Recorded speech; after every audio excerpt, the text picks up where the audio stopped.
Hey, Kyle with Pure Storage here, and in this demo video we will show online volume expansions for your persistent volumes and persistent volume claims within VMware Tanzu.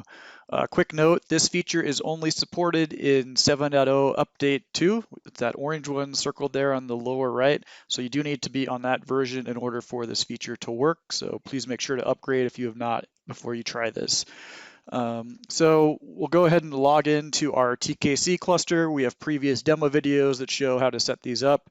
We're now in directly to that Tanzu Kubernetes cluster.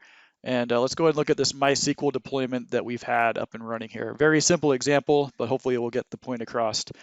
We can see we have a persistent volume claim name of MySQL-PVC that's associated with that Mysql deployment.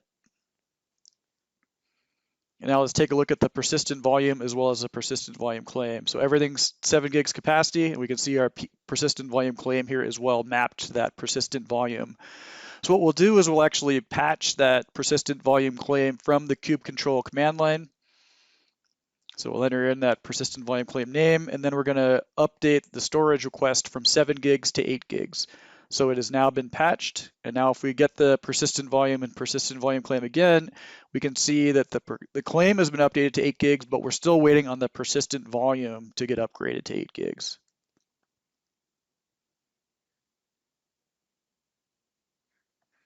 After we do it one more time, we can see that both persistent volume and persistent volume claim have now both been upgraded to 8 gigabytes.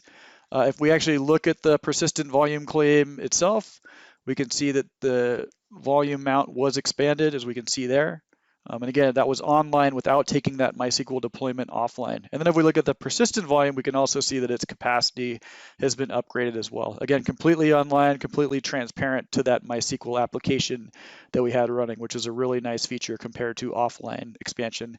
And lastly, within the vSphere UI, we can see it's been updated there as well. Thank you for watching. Please check out our VMware Pure Storage platform guide for a lot more information about this and other VMware's products.